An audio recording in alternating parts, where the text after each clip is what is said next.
Dans cette université à Kampala, 2 professeurs ont été suspendus de leurs fonctions après des accusations d'harcèlement sexuel sur leurs étudiantes. C'est grâce au mouvement MeToo qu'elles ont trouvé le courage de parler, mais en Ouganda, elles sont encore trop peu nombreuses à oser le faire. Même si on voit certaines femmes raconter leur histoire, on voit aussi beaucoup de réactions négatives. Si vous parlez à certains Ougandais dans la rue, ils vous diront « on en a assez de cette conversation sur l'émancipation des femmes ». Une lassitude au mieux, un déni complet dans le pire des cas. Voici ce que déclarait un député ougandais à la télévision nationale en mars 2018 au sujet de l'émancipation des femmes. En tant qu'homme, il est important de discipliner votre femme. Vous devez la toucher, l'attaquer, la battre d'une certaine façon pour la remettre sur le droit chemin. Vous devez la battre un peu. Ça prouve même votre amour. Face aux critiques, l'élu a dû présenter des excuses, mais dans beaucoup de pays de la région, la société reste foncièrement patriarcale. Cette psychologue kenyane qui souhaite rester anonyme a été victime de violences conjugales. Selon elle, toutes les femmes à qui elle s'est confiée avaient vécu une histoire similaire. Elle raconte pourtant avoir eu beaucoup de mal à déposer plainte. On nous juge de telle façon, tu es une grande gueule, tu es trop intellectuel, tu as dû le pousser dans ses retranchements, tu as posé les mauvaises questions. Donc il faut que je me justifie dès le début, du coup je n'ai pas envie de subir cela. D'après un rapport sur la sécurité des filles et jeunes femmes dans le monde publié par Plan International, l'Afrique est une zone à risque pour les femmes. Johannesburg, Kampala, Lima, Nairobi et Bamako sont les 5 villes les plus dangereuses au monde en matière d'agression sexuelle. Il suffit d'une ferme secousse et en quelques secondes, toutes les amandes sont tombées de l'arbre. Dans le sud de l'Espagne, les vergers d'amandiers s'étendent à perte de vue, offrant un nouvel aspect au paysage andalou. L'Espagne est le 3e producteur mondial d'amandes derrière l'Australie et la Californie, qui produit à elle seule 80% de la production mondiale. Il faut se rappeler que ce sont les missionnaires espagnols qui ont apporté l'amande aux États-Unis. Ils ont développé une série de variétés qui ont d'autres caractéristiques. Leurs amandes sont très fructueuses, mais n'ont pas la richesse en bons gras et en sucre des amandes espagnoles. En raison de la demande croissante des consommateurs, la production mondiale a doublé en 10 ans, atteignant 1,2 million de tonnes. Aujourd'hui, de nombreux agriculteurs veulent produire plus et ont recours à de nouvelles méthodes de plantation. Elles permettent de développer un nouveau type de fruit, moins amer que celui vendu dans le passé. Avec ces lots, nous pouvons rivaliser avec les Américains. Avant, nous ne pouvions pas rivaliser avec les lots d'amandes de type non pareil au caramel qu'ils faisaient et avec les nombreuses variétés anciennes que nous avions. À près de 5 € le kilo, la production d'amandes est beaucoup plus rentable que d'autres cultures plus traditionnelles, comme le coton et les céréales. D'après les agriculteurs, le marché est en pleine expansion et c'est toute une industrie qui se développe autour de ce fruit. Les agriculteurs nous ont pratiquement poussés à développer cette industrie. De nombreux vergers d'amandiers sont en cours de création et il n'y a pas d'industrie d'amandiers dans la région. Il y a quelques usines à proximité, mais elles ne peuvent pas assumer toute la production. C'est pourquoi d'autres usines prolifèrent.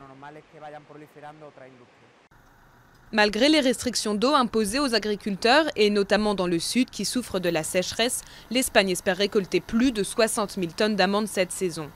Une augmentation de 15% par rapport à l'an passé. Un record pour l'Espagne, mais qui reste bien loin des productions américaines ou australiennes. Plage de la Guigia sur l'île de Lampedusa en Italie. Fin septembre, la saison touristique bat encore son plein. Gaspare Natoli, né il y a 50 ans sur cette île, la plus au sud d'Europe, n'avait pas vu ça depuis longtemps. Nous avons ici la mer la plus belle du monde, je peux vous le garantir. Le seul défaut, c'est que l'île est un peu désorganisée. On pourrait réparer les routes, avoir plus de services, ce serait bien mieux.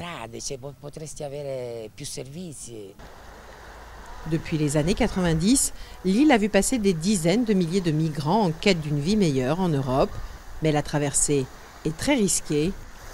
C'est devant cette plage paradisiaque qu'en octobre 2013, plus de 350 migrants ont trouvé la mort quand leur bateau de fortune a sombré au fond de la mer. 5 ans après, l'île est rassurée que les touristes reviennent. La mer est fantastique, les plages aussi, les gens sont très sympas. Personnellement, tout va bien. Et pour être honnête, j'ai vu beaucoup plus d'émigrés à Monza et à Milan qu'ici. En pourcentage, il n'y a pas photo. Je crois que j'en ai vu que 2. En 2018, plus de 2500 migrants ont déjà transité par Lampedusa, venus principalement de Tunisie. Et l'afflux pourrait augmenter avec la fin des opérations de sauvetage humanitaire, comme militaire, près des côtes libyennes. Nous n'avons aucune crainte. Les migrants en provenance de Libye peuvent difficilement arriver ici par leurs propres moyens, car le golfe de Sirte est loin. Le point de départ vers nous, c'est la Tunisie. Le ministre italien de l'Intérieur, Matteo Salvini, a récemment annoncé en Tunisie vouloir bloquer les départs depuis ce pays. À Lampedusa, on espère que cela suffira à éviter un nouvel afflux de migrants.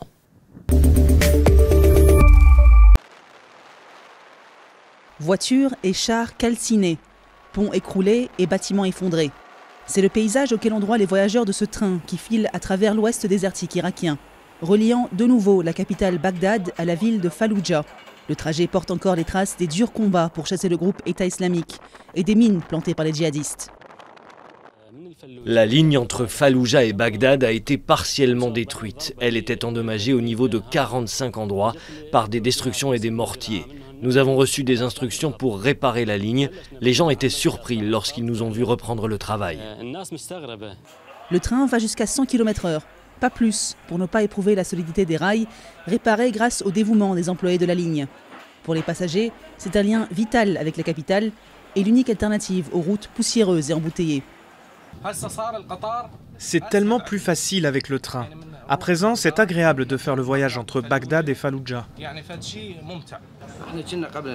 Avant, nous avions du mal à cause des points de contrôle. C'était difficile et nous arrivions en retard à notre destination à cause des embouteillages. Maintenant, c'est différent. Les allers-retours sont plus faciles pour les gens et les employés. Et en plus, le billet n'est pas cher. Le train fait l'aller-retour quotidien entre Falloujah et Bagdad, avec à son bord une moyenne de 250 voyageurs. En 2016, l'Irak a déjà investi 137 millions de dollars pour acheter 12 nouveaux trains à la Chine, et des travaux sont en cours pour ouvrir la ligne vers Baiji, Tikrit et Samara. De quoi relancer le trafic ferroviaire dans le pays, qui s'est doté du chemin de fer il y a plus d'un siècle. Voici une scène fréquente en Slovénie. Autrefois menacée d'extinction, la population d'ours bruns est en plein boom. 30 fois plus petit que la France, ce pays montagneux de 2 millions d'habitants abrite quelques 750 ours vivant à l'état sauvage contre 40 dans l'Hexagone. Ici, autorités et citoyens œuvrent à une coexistence harmonieuse. Je ne peux pas imaginer cette forêt sans les ours. Ils la rendent sauvage, pure, naturelle, comme il y a quelques centaines ou milliers d'années. Les ours sont gentils. Miha était chasseur, mais s'est vite rendu compte qu'au lieu de tuer les ours, il préférait les observer. Avec un nombre croissant de touristes principalement venus de France, d'Autriche ou d'Italie, il a fait de sa passion un métier. Il aide les autres à les photographier. En Slovénie, où environ 60% de la surface est couverte par la forêt, c'est le service forestier qui est responsable de la faune sauvage. Bien qu'aucun incident mortel ne soit survenu depuis plusieurs années, les ours sont surveillés de près. Chaque année, pour garder la population sous contrôle, nous procédons à des abattages. En même temps, pour prévenir les conflits avec les humains, beaucoup d'autres mesures sont mises en place. 2 d'entre elles déjà en vigueur consistent à verser des compensations en cas de dommages, ainsi que des groupes locaux d'intervention en cas de problème.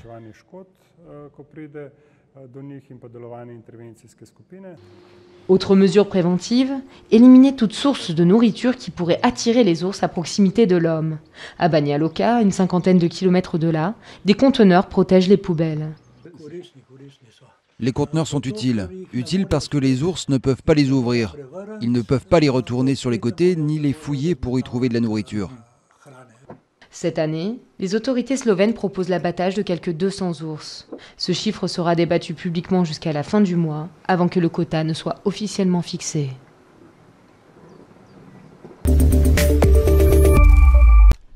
Passé de la médecine traditionnelle africaine à la dernière mode alimentaire occidentale, le fruit du baobab est devenu une source de revenus essentielle à Anna Mouvali. Elle vend ceux tombés dans son jardin dans la province du Limpopo en Afrique du Sud. Ce projet a commencé en 2006 et je ne savais pas que le fruit du baobab pouvait avoir de la valeur. Mais l'argent que j'ai reçu depuis le début m'a beaucoup aidé car j'étais vraiment très pauvre à cette époque. Si le baobab intéresse désormais les consommateurs occidentaux, c'est grâce à ses propriétés nutritives exceptionnelles. Il a beaucoup d'antioxydants, de vitamine C et un bon pourcentage de protéines, des acides aminés comme la tyrosine ou le tryptophane pour l'humeur. Et il a aussi des composés anti-inflammatoires. À l'échelle de l'Afrique, les exportations de poudre de baobab sont passées de 50 tonnes en 2013 à 450 tonnes en 2017. Sarah Venter commercialise de la poudre et de l'huile de baobab depuis 12 ans. Elle achète aujourd'hui ses fruits auprès d'un millier de femmes de la région. Nos principaux marchés sont le Royaume-Uni, l'Europe, les États-Unis, le Canada et l'Est est en croissance. Le baobab vit plus d'1 millier d'années et met près de 200 ans à produire ses premiers fruits. Son exploitation est donc aux antipodes de l'agriculture intensive. Les fruits sont récoltés de manière durable, aucun arbre n'est endommagé, ils sont juste ramassés sous les arbres. Dans une logique de durabilité, l'entrepreneuse a lancé un programme de plantation. Les femmes qui récoltent les fruits se voient aussi confier la protection d'un jeune plant. 1.2 meters. Les arbres ainsi arrivés à maturité donneront des fruits pour le millénaire à venir.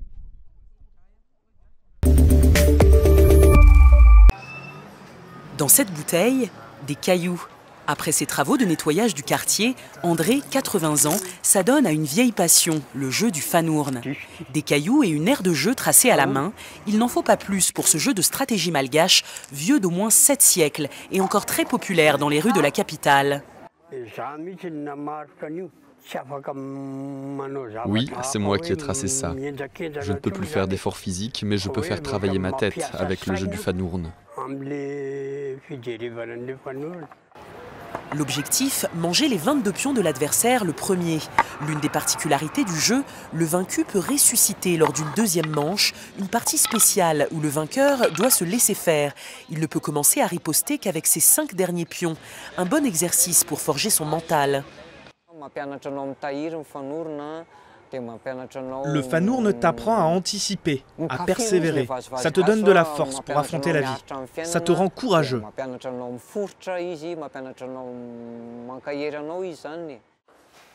Plusieurs chercheurs comme Eris ont étudié le fanourne. Selon eux, le jeu a une dimension scientifique et spirituelle. Je me suis aperçu que c'était un parfait schéma de l'univers. On retrouve pratiquement toutes les lois fondamentales en physique, en mathématiques, en psychologie. Le fanourne a aussi une version électronique. l'e-fanourne est un des premiers jeux vidéo produits, développés et distribués par des Malgaches. Gratuit, il a été téléchargé 30 000 fois depuis sa création il y a 4 ans. Un téléchargement en Argentine, un en Chine, 2 en France, 2 en Allemagne, 3 aux États-Unis. Et ça m'a agréablement surpris. Je sens qu'on approche de notre but quand on a créé l'e-fanourne, c'est de mondialiser le fanourne. Le fanourne s'est trouvé une nouvelle vie dans le jeu vidéo. En 2012, il a été utilisé dans Assassin's Creed 3, une référence dans le jeu vidéo mondial. Un coup de projecteur inattendu pour ce monument culturel malgache.